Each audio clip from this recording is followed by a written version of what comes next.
શહેરમાં આવેલ સંકલ્પ ભૂમિ ખાતે કામગીરી બંધ હાલતમાં જોવા મળતા સામાજિક કાર્યકર કલ્પેશ પરમાર દ્વારા અલ્ટિમેટમ આપવામાં આવ્યું તેમજ સ્થાયી સમિતિના ચેરમેન ડોક્ટર શીતલ મિસ્ત્રી દ્વારા સંકલ્પ ભૂમિની ઓચિંતી મુલાકાત લેવામાં આવી। વડોદરા શહેરમાં આવેલ સંકલ્પ ભૂમિ ખાતે બાબા સાહેબ આંબેડકરની પ્રતિમાનું અનાવરણ કરવા માટે ટૂંક સમય પહેલા આંદોલન કરવામાં આવ્યું હતું।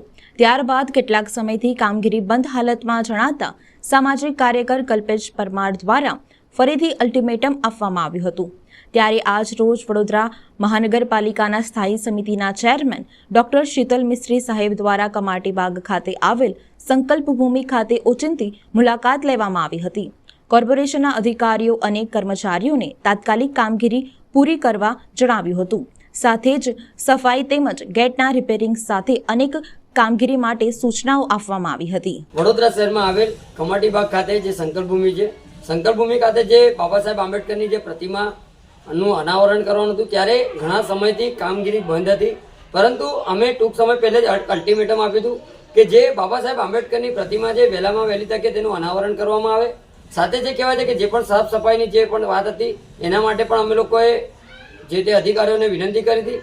આજ રોજ જે વડોદરા શહેરના સ્ટેન્ડિંગ કમિટીના ચેરમેન શ્રી શીતલ મિસ્ત્રી સાહેબ ઓચિંતી વિઝિટ કરી અને જ્યારે સંકલ્પ ભૂમિમાં જે પણ અધિકારીઓ અને કર્મચારીઓ હતા તેવા તમામ લોકોને સૂચના આપવામાં આવી। સાથે જે કહેવાય છે કે જે સંકલ્પ ભૂમિ ખાતે જે ગેટ તૂટી ગયો હતો, સાથે જે સફાઈની વાત છે, આવી તમામ રજૂઆતો કરી હતી અને રજૂઆતોને ધ્યાને લઈ અને કોર્પોરેશનના અધિકારીઓ અને કર્મચારીઓને સૂચના આપી તે બદલ હું ખૂબ ખૂબ આભાર માનું છું। સાથે વહેલામાં વહેલી તકે બાબા સાહેબ આંબેડકરની પ્રતિમાનું અનાવરણ કરવામાં આવે તેવી અમે આજે રજૂઆત પણ કરી હતી અને અમને આશ્વાસન આપ્યું છે કે ચોક્કસથી અમે વહેલામાં વહેલી તકે આ પ્રતિમાનું અનાવરણ કરીશું।